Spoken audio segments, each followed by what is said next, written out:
الشيطان الرجيم بسم الله الرحمن الرحيم الحمد لله والصلاة والسلام على رسول الله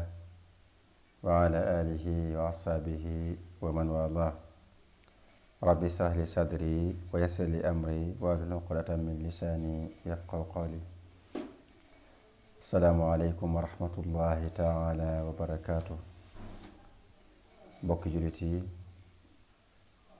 bokk yi ñuy topp ci seen Darmanko TV lëkkaloo ak Darmanko FM ñu ngi leen di nuyu di leen ziyaara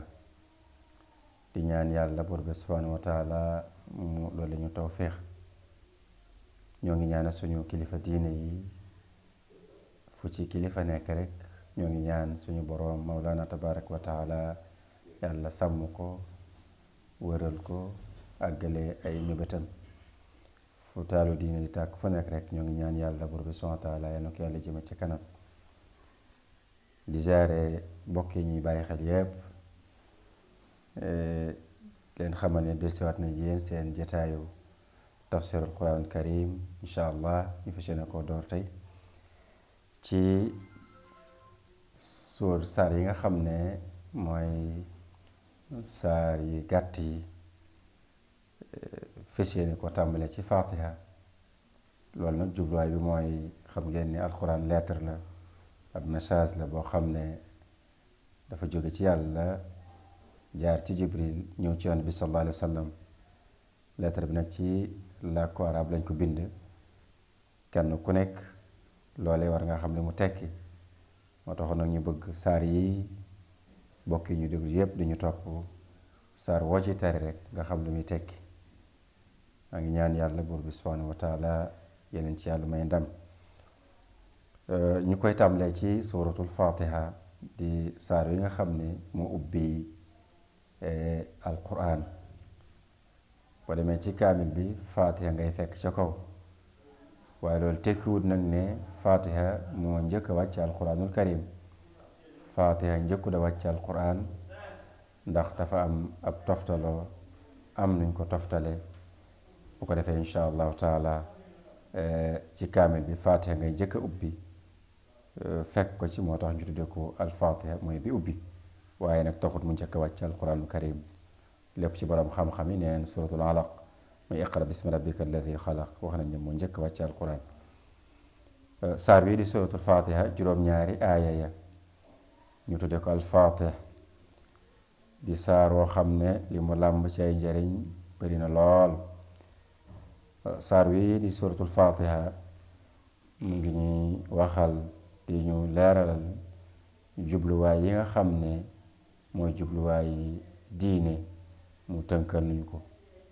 ponki diine cosaan yi bàngaas yi wax ci wàllu jaamu yàlla muy wane ne doomu aadama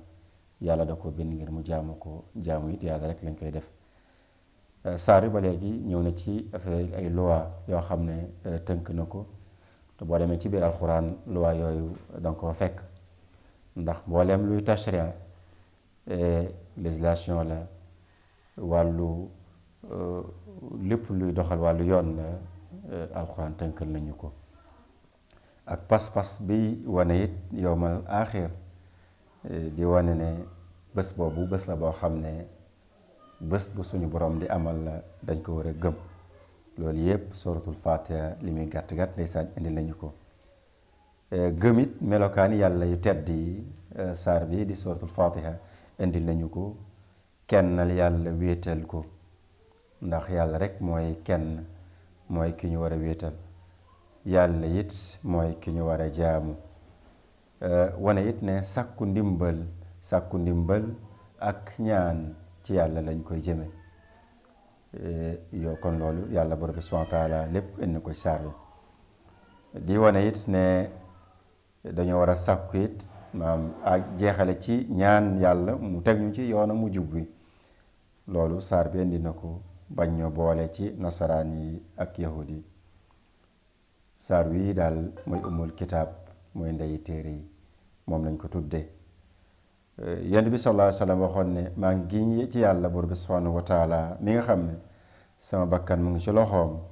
yàlla mos na wàcce ci tawraat ak injil ak sabur ak alquran lu mel ni suratul fatiha nee na mas da nekk dal di waxaat ne yow abi shahid ibnul maalla